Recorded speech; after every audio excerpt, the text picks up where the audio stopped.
একেলগেই আছিল একেলগেই গুচি গ'ল জীৱনৰ শেষ যাত্ৰাটো সংগী শিলাদিত্য আগমনী শোকাচন্ন নৱগ্ৰহত একেলগে জ্বলিল দুখনকৈ চিতা 2013 চনৰ 12 মে সেইদিনাই বিবাহপাশত আবদ্ধ হৈছিল শিলাদিত্য চেতিয়া আৰু আগমনী বৰবৰুৱা হোমৰ জুইক সাক্ষী কৰি চিৰদিন একেলগে থকাৰ প্ৰতিশ্ৰুতিৰে বান্ধ খাইছিল দুয়ো ক্ষমতা ধন ঐশ্বৰ্যতকৈ বেছি ভাল পাইছিল প্ৰায় 11 বছৰ পূৰ্বে লগ পোৱা সেইগৰাকী যুৱতীক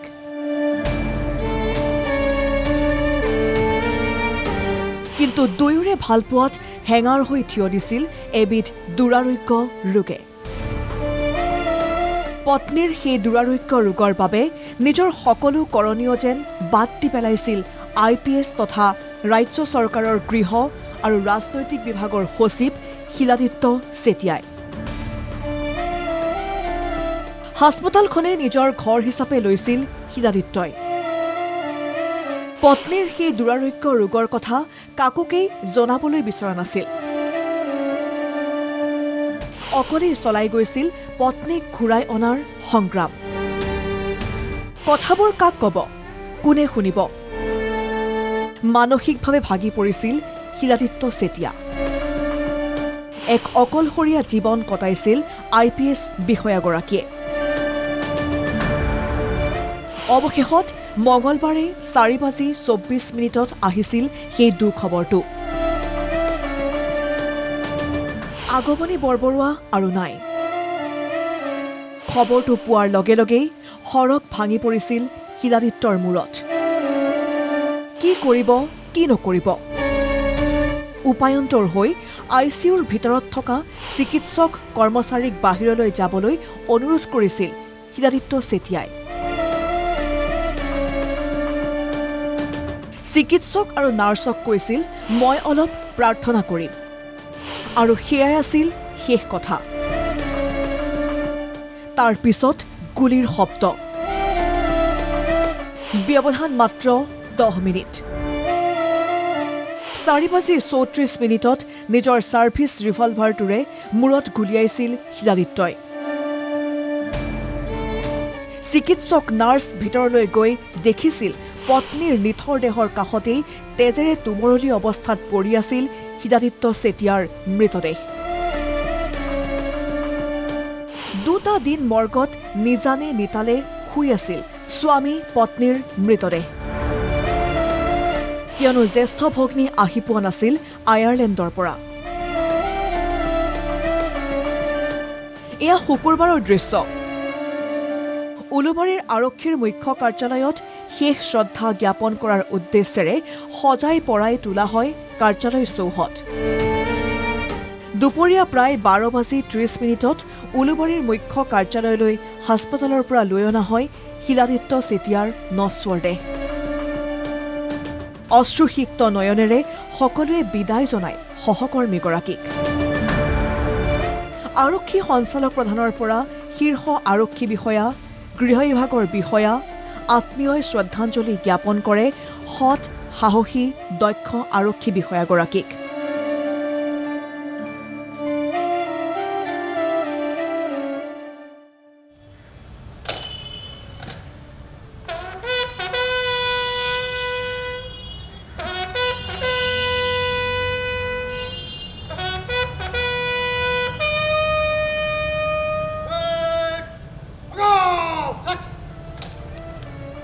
তাৰ পৰা পুনে পুনে দুয়োৰে মৃতদেহ লৈ অনা হ'ল হাতীগাঁৱৰ বশিষ্ঠপুৰ 2ৰ হাউচ নম্বৰ 13 চিকিৎসা কৰি হাৰি গ'লতো সি যোদ্ধা মানুহ আছিলে সি হাৰি গ'ল চিকিৎসা বহুত বছৰ হিচাপে আছেতো আৰু এইটো মানে ইমপ্লাইজ আৰু যে নেবাছে বিশেষ এইটো হৈ আছিল তথাপিও সি চেষ্টা কৰি আছিলে যিমান পাৰে লাষ্টত হাৰি গ'ল ভালকৈ আছিলে তাই ধুনীয়াকৈ ইয়াতে গাৰ্ডেন চাৰ্ডেন চাই মানে খালি তাই ট্ৰিটমেণ্টত যাবলৈ তাইহে হেৰিটো বেছি যে সোনকালে যাওঁ তাইৰ কাৰণেই গ'ল ইমান আজি ফেব্ৰুৱাৰীতে যোৱা 4 মাহ কি কৰিম আৰু এতিয়া আপোনালোকে কিবা গম পাইছিলে নেকি কিবা ডিষ্টাৰ্ব হৈ একেবাৰে নে সি মাকক কয় মা মোৰ কেলে এনেকুৱা হ'ল মাক দেখোৱা আজি 1.5 বছৰ হৈছেহে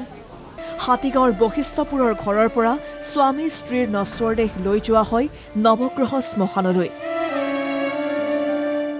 নৱগ্ৰহ শ্মশানত একেলগেই জ্বলিল দুখনকৈ চিতা দুইজন মানুহৰ প্ৰেমৰ কাহিনী এইটো বিষয়ে আমি আৰু খুব বেছি জাজ কৰা আৰু আমাৰ নিজৰ মন্তব্য দিয়াটো উচিত নহয় ভাল নহয় মই কোনোদিন এনেকুৱা ঘটনা হোৱাটো নিবিচাৰোঁ কিন্তু কিছুমান এনেকুৱা কাহিনী থাকে য'ত আপুনি নিশব্দ হৈ যায় ইয়াত আপুনি মৰেল লেকচাৰো দিব নোৱাৰে ক'বও নোৱাৰে ভাল হৈছে নে বেয়া হৈছে চ' তেনেকুৱা আজি আমি চবেই আমাৰ যিখিনি আৰক্ষী পৰিয়াল আমি চবেই এনেকুৱা এটা ষ্টেট অফ শ্বকত আছোঁ পঞ্চভূতত বিলীন হ'ল এটা প্ৰেম কাহিনী কেতিয়াও ঘূৰি নহা বাটেৰে গুচি গ'ল শিলাদিত্য চেতিয়া আৰু আগমনী বৰবৰুৱা ভিডিঅ' জাৰ্নেলিষ্ট নিত্য ডেকা আৰু দীপজ্যোতিৰ সহযোগত বিনয় কলিতা আৰু কংকন ডেকাৰ ৰিপৰ্ট NKTV+।